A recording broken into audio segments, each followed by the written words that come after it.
Rexec Annually Productions presents The Beat Factory. Welcome to The Beat Factory. Take a seat, have a sat. We're going to talk about some music today. We're going to talk about Eminem's surprise release album, Kamikaze, his 10th studio album, Stephen Kearse of Rolling Stones. Eminem has no insights or ideas about the state of rap, nor does he have meaningful thoughts about his place within the genre. He probably doesn't have a Spotify account. He raps only for the sheer thrill of hearing himself rap. Now, I'm going to go ahead and disagree that he doesn't have a Spotify account, because nearly everybody does, and it's only like $9.99. That's where I hear most of my stuff these days. That or YouTube, the radio, going from home to work. But I'm pretty damn sure Eminem's got a Spotify account.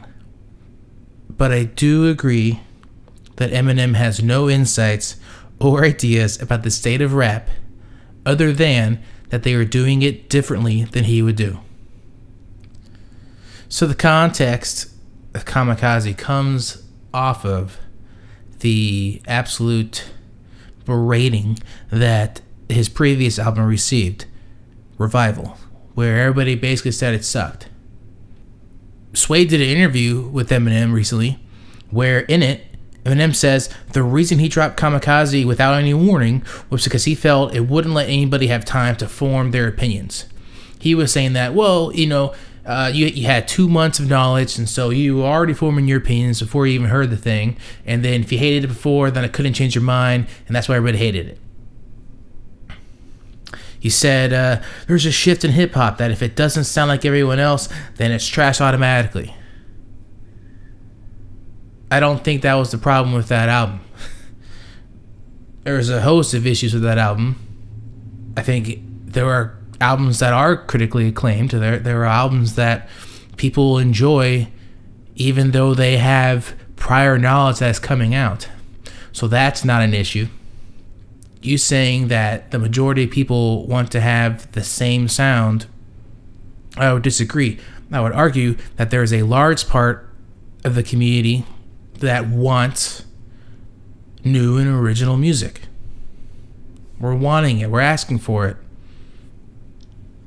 I especially hate hearing the same Migos flow on every song that comes out on the radio. It was good when they did it, so stop doing it. Somebody find something else to do. He said specifically in the interview with Sway that he doesn't know what people want. I give him all this. When I zig, I should have zagged. I think it's pretty clear what we want. And we want what Eminem has been good at. We want what he has been known for doing. But you can't just give us the same meal every day. You got to find a way to evolve that sound. But I'm going to go ahead and give you what I think is the basic steps or ingredients of what makes a good Eminem track. I'll tell you what we want, or I'll tell you what I want specifically. How about that? If you're asking people. And how do you asking people? I feel like you've got industry. Like, don't you have guys around you in the industry who are telling you what people want? Like, don't you have the money and the funds to do research and look at the data on like what's more popular and what isn't? I mean, I'm assuming that people are doing that and are working with you, or you're just saying you're out in the wind. And I don't know what the state of hip hop is now. I don't know why everybody doesn't like my stuff. So you're just whining that people didn't like your last album. So you make an album complaining about people not liking your last album. Okay. But I've got 3 steps that I think if Eminem followed these 3 things, then he could make a good track. Not saying that he doesn't, but these are of the tracks that people say are good. It has these 3 things in it. Number 1 is lyricism. Eminem's known as the top lyricist in the game.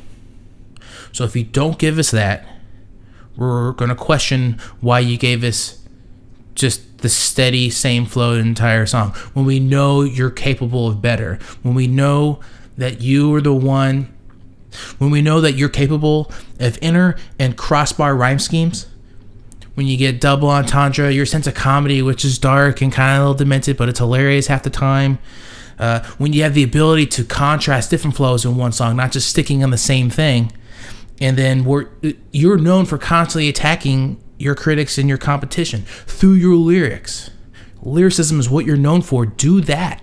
That's a pretty simple answer. And when you don't give that to the fans, then they're going to start saying that you're not providing them top quality because they know you're capable of doing it. Number 2, it's just good music. You just got to pick good beats. And you got access to it. You've got the cash. In this album, you got big name producers. You got Boy Wanda, the producer. Heck, you got Mike Will Made It. There shouldn't be any reason that any track on this album doesn't have good music on it. And the third thing that I think is what the problem was with Revival was relatability. The themes of your songs need to be relatable. You can do that in multiple ways. And Eminem is known for doing it by making comments on pop culture. Think back to the Marshall Mathers LP. He's constantly talking about the big names of pop stars at the time. He's trying to take them down. Eminem doesn't run from criticism. He always fights back. That's relatable. You can also do it through your specific themes, where Eminem is known for talking about violence, talking about abuse, anger, drug addiction, poverty. But I think that's where the issue was with Revival, was that he added the racial lens on that when his fan base, I would argue, is majority white, probably middle class, and that's a hard subject for people to relate to. He said that in the interview with Sway that he wanted to say something about, the Colin Kaepernick debate, about the protests, because he kept seeing day in, day out the president changing the narrative. So I understand that he has, he feels like he owes the community. He's a white man who was profiting off of a predominantly black art form. And so, yes, he does have that responsibility to comment on it. I'm not sure in the album was the most effective way, especially for his fan base. He could have gone out onto social media, through TV, he could have done a lot of other things, but then creating an entire album where it seems like a lot of the themes are, how it's so bad for the other community, without any kind of like relatable context for his listeners, the white middle class listeners, then it's gonna come across as unrelatable. It's not just the themes of the album. It was the music as well. Like he had all these features. He had Beyonce, he had Ed Sheeran, and it just they didn't add anything to the songs. They didn't add anything of value. You could have had anybody sing these things. It didn't make any sense to have Beyonce on the opener. And then also, why are you starting an album with such a slow, held back vibe for an Eminem album? And then the first 3 tracks are then that same held back mentality, and then you get Untouchable, and then that's where you start talking about race relations, police brutality, Black Lives Matters. I think what happened to Revival is that you got the backlash from the political environment through your art form that you weren't necessarily ready to deal with. And so then don't be mad that your themes weren't accepted by the larger community, and then don't be mad that the overall musical concept didn't hit as well. That's not our fault. You just didn't do it effectively. Like with Walk on Water, you're saying that you ain't no Jesus, like you're not walking on water, like you can't do everything right. So you're giving us like an introspective commentary. I don't think anybody wanted that first right off the bat. Like, I don't think you start with The Stand as your first track, if that makes any sense. which goes to my point for Kamikaze, is that, okay, you've had this album that everybody hated, and then you drop a surprise one, and you did what you're supposed to do. You had to get our attention right off the back after dropping Revival, and you did that with track 1, The Ringer. It starts right off with inner and crossbar rhyme schemes, exactly what I was talking about. It's got the double entendre and that Eminem comedy that we all been wanting. You're contrasting flows, and you're doing it in a way where you're also adding in the attacking, the attacking your critics and your competitors that Eminem is known for.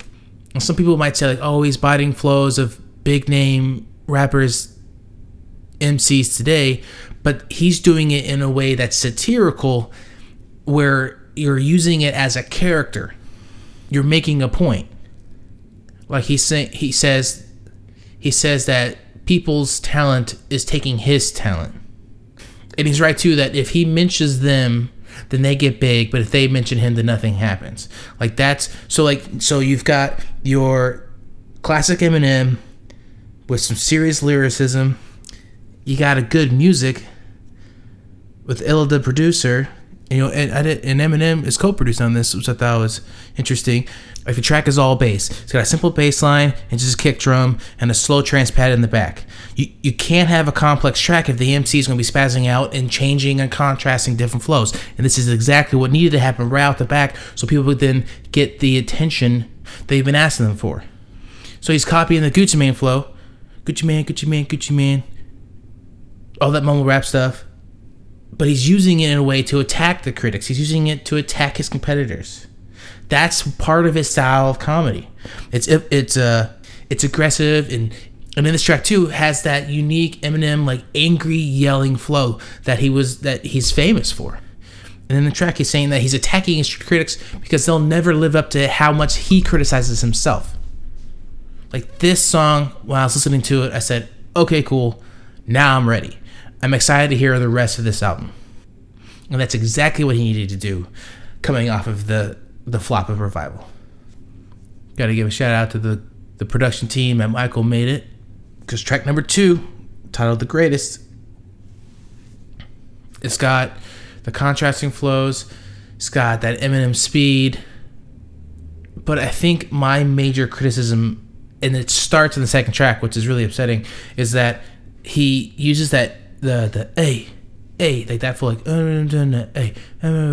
A, which just sounds like that Kendrick flow. But what's crazy is that's not new. So if anybody who follow Genius, they talk about how the A flow, it's a rap style where an artist starts or ends their lines with A. So Kendrick does that in Damn. He does it, Drake does it in Free Smoke. Wiz Khalifa does it in Pull Up. Lil Uzi Vert in Top. Fetty Wap, he does it in Jug. Future does it in Gone to the Moon. This is 2011. So now we're in 2018, and we got Eminem doing an A flow, which I'd argue Chief Keef was the one where it made it kind of like Chief Keef is known for doing that A thing. He did it in Save Me. He did it in Cops. He did it Close That Door. And this is one of my major criticisms of tracks by a big name artist where they're saying that they're the best, saying that no one will ever top them, and then you're doing something that's already been done, that's something that you don't really do, something you're not known for. Just I don't understand that. I don't understand how you're gonna give me 4 minutes of I'm the best, and then you don't give me what you're good at. You give me something else. Which I might want to put the blame on Michael Made It on this, is that the production team he was working with probably influenced everything. If you look at the writer's notes, he's got Jordan Carter, Kendrick Lamar, Duckworth. So he's working with people, and they probably helped him write these rhythms, these flows, and then no wonder it sounds like Kendrick Lamar, because he helped you write it. So then you give me the next track. You've already bet on somebody that I didn't think you needed to do, but I'll give you that because we're only 2 in. Lucky You featuring Joyner Lucas. Joyner Lucas is a modern contemporary MC. Right, this is how you would do it. You would introduce a modern MC. You would let him do his contemporary flow, and then you can come in and you can bite on that last guy's flow, or you can do something else. But then you can use it as a bridge to go to yours, like to what you're known for, your unique flow.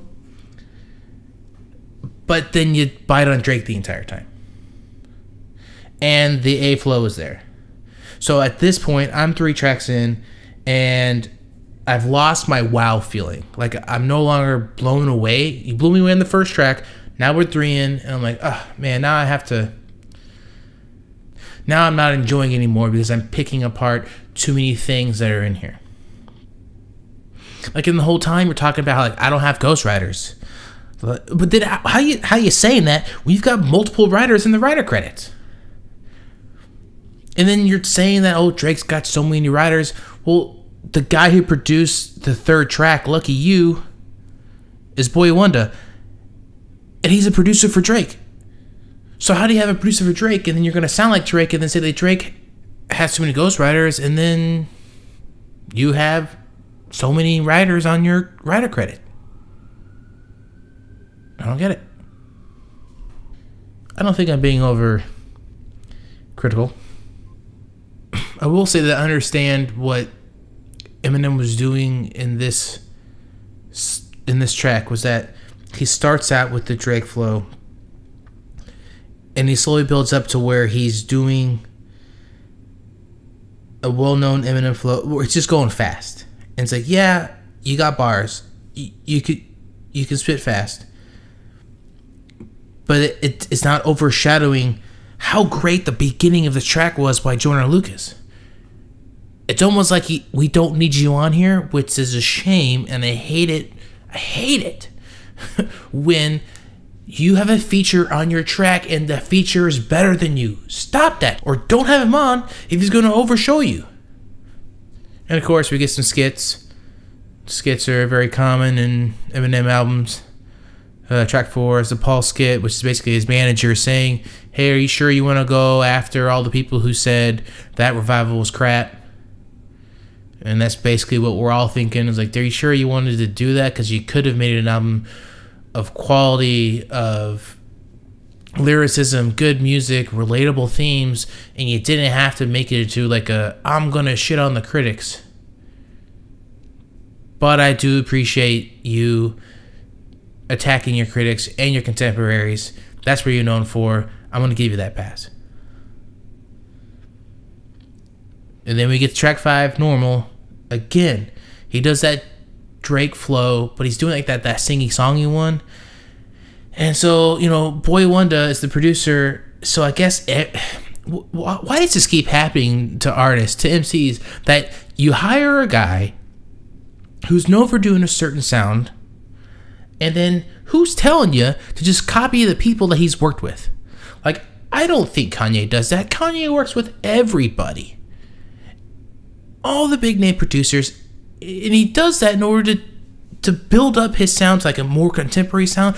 But then Kanye still sounds like Kanye. Wouldn't I expect him to have that ability too? Like, I almost didn't know it wasn't Drake on there during that singing songy part because it sounds so close to him. I don't want to be unfair and say that Eminem's not like inserting his unique and well-known flow, his ability to have crossbar and inner bar rhyme schemes, but they're overshadowed in all of these tracks because of how much you're biting the entire time. It'd almost be better if you hired somebody else to do it. Like, if you have to have this Drake singing song thing with Boy Wonder, to get a feature on there and let him just do that little part. And just do what you're good at. Because it's just distraction area at this point where it's like, why are you doing what other people are doing? How about you just get that guy to do it? Or bring up, you're Eminem, guy. You could have anybody on here. If you called anyone up and said, do you want to be on this track? I'd be an idiot not to be on there. So why aren't you just reaching out to everybody? Instead, you want to do a song where you sound like Drake on the bridge and the chorus. I feel like I'm going to be shaking my head this entire time. Track 6 is another skit. It's M calls Paul, calls his manager, and he goes like, "Oh, I'm on my way to that critic who said bad stuff about Revival." So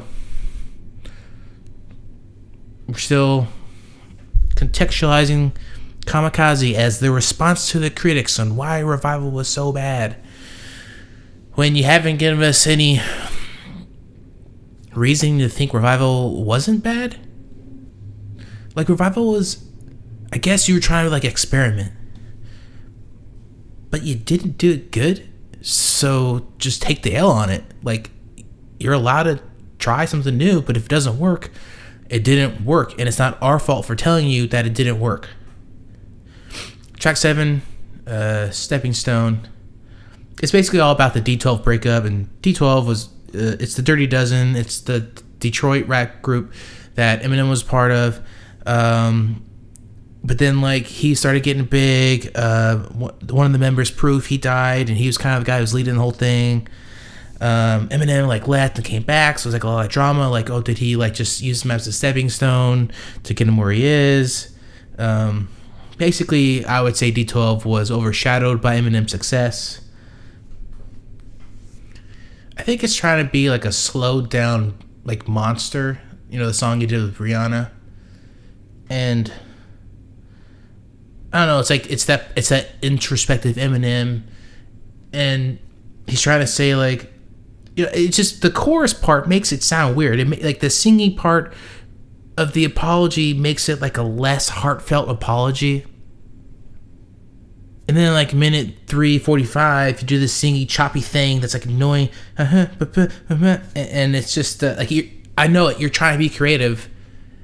You're trying to, like, push the boundary of what you're capable of, but it falls flat. And you can't let that happen. That if it falls flat, then you redo it. You don't put it out. I mean, I think that sounds oversimplified, but that's your job. Then you've got Not Alike featuring Royce da 5'9", and it starts when they're just biting the Migos Bad and Bougie flow. And, you know, I'm getting real sick of that.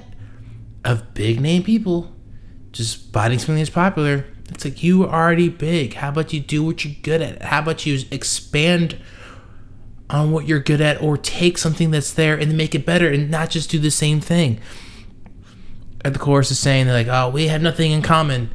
All you guys, you're not like me. Yeah, then you're biting that flow. So clearly you have something in common. And then Royce da 5'9" comes in, and they're like, okay, I get it now. Like, he actually drops some lyrics in there. He's got what we want. He's got lyricism. The beat, I do like the beat. And then you've got relatable stuff. I mean, he's just, where he's being critical of his competitors. I get it. That's awesome. And then you give me the chorus again. I'm like, damn it, Eminem, stop biting on the Migos thing. And then Eminem comes in and talking about, like, oh, how, like, we don't have anything in common. You guys aren't as good as me. And he's doing that with lyricism. Like, okay, great. Now I understand. Now you're being satirical. Don't make me wait to the second verse for me to understand the whole concept. You just made me mad the entire time. You made me think that Royce 5'9" did it better than you. And then you come in like, oh, yeah, that's right. You're good, too. Like, is that really the response you want me to have from a track that you've released? I have a lot of issues with track 9, Kamikaze, because I think it's more about the beat. Was that when it starts off, like, there's no kick drum, there's no bass, and so then that's the setup for a drop. You have this really annoying, repeated, like distorted synth thing going on, and then you leave it when you put in the 808 kick drum bassline thing, and you almost should have just, like, ended it, and then you add in the chorus, and, like, the way you're singing it is, like, super annoying.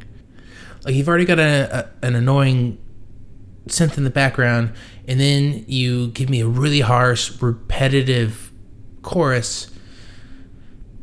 So I've got two things that are really harsh based upon something that has no drum tracks, like there's no backbeat going on. And you hold that. Like, if you'd done a beat change, within the first minute and a half, it might have worked. You did do a beat change at minute 2:44. You should have done it earlier. But then again, it's not a switch. It's actually that you took away that high pitched synth pad, whatever it had, you were doubling on the treble line. You took it away. It's almost like, how about you don't add that on there, or you don't leave it that long.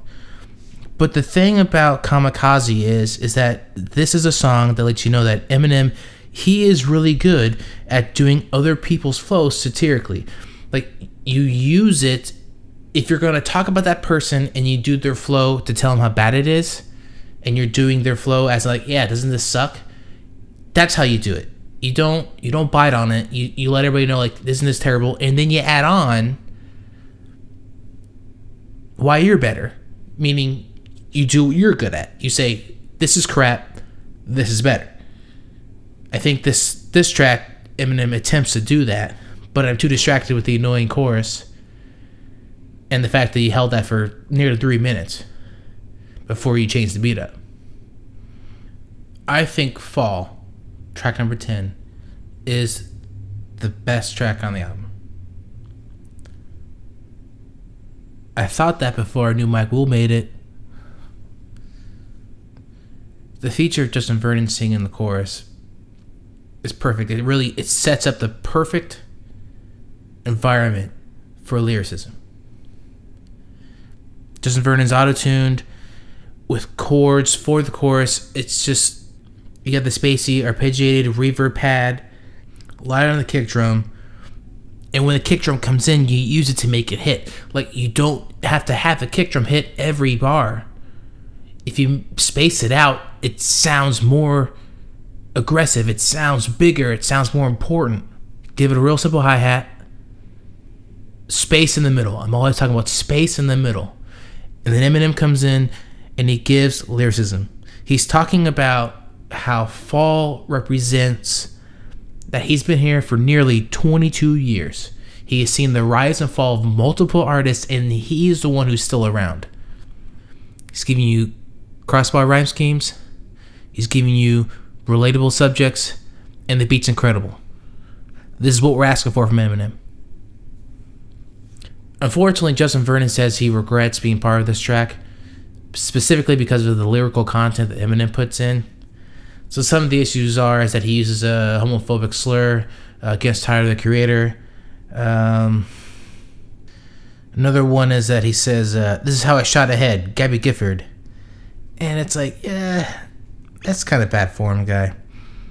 Like, Gabby Gifford, she was the representative for Arizona. Like, in 2011, she got shot when she was meeting constituents in, like, a parking lot. She didn't ask for the notoriety of being shot at. Then he makes that comment about keep your head up, was what Drake said, and he says, Kathy Griffin asked for that notoriety. Kathy Griffin involved herself in that scandal, Gabby Gifford didn't. So I guess it's witty, but it's also kind of lazy. I'm just sick of when people tack on tracks. It's like the 10th track, Fall. My favorite track, so amazing. I liked 1 and 2. 3, I got tired. So that means that you gave me 7, 8 tracks that I had a lot of criticism about, and then you give me track 11, Nice Guy, track 12, Good Guy, both featuring Jessie Reyez, a Canadian singer. It's good, but then it sounds like that crap on Revival. And then, Eminem's put in this weird flow, that staccato stuff, that da da da da da da da da da, and that's what we didn't like about Revival. So why are you doing it again? I guess that's why you put it at the end of it. And then who the hell is this Jessie Reyez thing, where she's a really great singer, but then why put it at the end of it? And I have to say that for a Good Guy, I do like the musical contrast between the verse, the chorus, and the bridge in that track. Like, there is value in there, but then you tacked it on. Like, move it, fit it in the middle. Like, let it, if it's interesting, then you should have put it between track 2 and 10, because 3 to 9 I had problems with. Track 13, Venom, It's going to be on the movie. You know, like the Spider-Man Venom thing. Apparently he's going to be on... The song's going to be on there. But it... Like, not only was this track tacked on to the end of the Kamikaze album, but I feel like it's going to be tacked on to the end of the movie. Like, it sounds like an end credit song. It doesn't sound like it's going to be important, or like there's not going to be a fight scene, or it's not going to be in the background of the movie. It's going to be like, movie's over, tacked on. Get 'em. Like, it's just dumb. Maybe it has to be dumb because it's supposed to go for a wide audience because they're going to put it on the movie. Like, if it's going to be in a movie, wouldn't you want to be more prominent? Like, wouldn't you want to move it earlier in the album? And if it can't fit in an album, how is it going to fit in a movie? It's going to fit on the end of an album, which means it's going to fit on the end of a movie. It's just kind of lazy. You know, so, you know, overall, it's just like Kamikaze, yeah, it was better than Revival. Why? Because he had, let's give him 3. Let's give him 3 tracks where he had the 3 things we're asking of him. He had lyricism, good music, and relatable themes. It just shows that you should focus on what you're good at unless it hits. You can take risk. It's important to take risk. But failures are risks that didn't hit. So if it doesn't hit, you got to go back to the drawing board and you can't throw it out. This should be the standard you're capable of. But even then, you're giving me 3 out of 13 tracks that I enjoyed, or 3 out of 13 tracks that seemed appropriate for like the project. The project being that I'm going to respond to the critics who said Revival sucked. I don't think I'm being overcritical. If I'm being overcritical, let me know. Hit us up at Twitter at RexSec808. We got a Gmail. You can email me, rexsect808@gmail.com. Don't forget to find us on the Facebook at RexSec808 Productions. On the YouTube, leave a comment, subscribe. Let me know. Let's start that conversation. What should I do next? Do you disagree with what I said? How can I improve? RexSec808 Productions. You've been talking about music with Lukefahr in the Beat Factory.